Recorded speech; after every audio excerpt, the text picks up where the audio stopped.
Hello दोस्तों, नमस्ते, जय माता दी। मैं अपने चैनल सोनम मोदी लोकगीत नेहा लोकगीत दोनों पे आप लोग का स्वागत करती हूँ। छोटा सा बहुत प्यारा चुटकुला कहारवा नाच गीत है, बहुत ही प्यारा है। आप लोग सुनिएगा, फुल वॉच करिएगा, कमेंट बॉक्स में जरूर बताइएगा कि हमारा गीत कैसा लगा। तो चलिए मैं सुनाती हूँ, आप लोग सुनिए।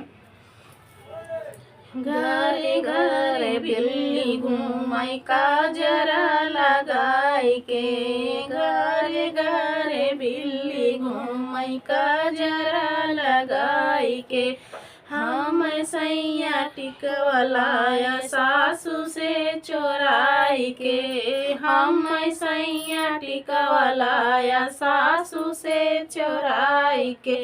हम परी तू देखा सासू चश्मा लगाई के, हम पहरी तू देखा सासू चश्मा लगाई के। घरे घरे बिल्ली घूमई काजरा लगाई के, घरे घरे बिल्ली घूमई काजरा लगाई के। काजरा लगाई के हो काजरा लगाई के, काजरा लगाई के हो काजरा लगाई के। घरे घरे बिल्ली घूमई काजरा लगाई के।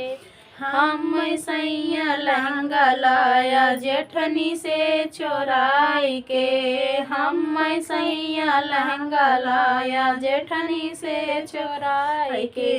हम पहरी तू देखा जेठनी मुँह हवा फुलाई के, हम पहरी तू देखा जेठनी मुँह हवा फुलाई के। घरे घरे बिल्ली घूमई काजरा लगाई के, घरे घरे बिल्ली घूमई काजरा लगाई के। काजरा लगाई के हो काजरा लगाई के, काजरा लगाई के, काजरा लगाई के। घरे घरे बिल्ली घूमई काजरा लगाई के।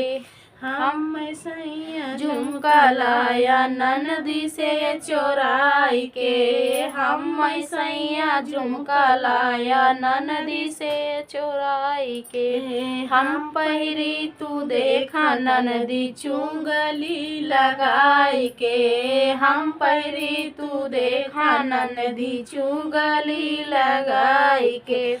घरे घरे बिल्ली घूमई काजरा लगाई के, घरे घरे बिल्ली घूमई काजरा लगाई के।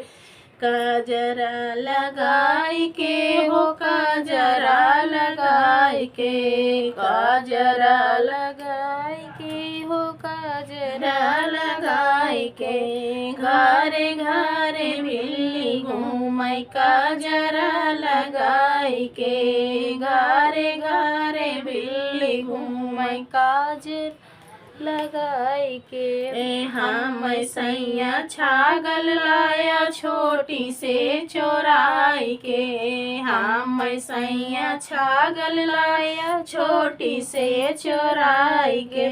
हम पहरी तू देखा छोटी सब का बताई के, हम पहरी तू देखा छोटी सब से बताई के। घरे घरे बिल्ली घूमई काजरा लगाई के, घरे घरे बिल्ली घूमई काजरा लगाई के।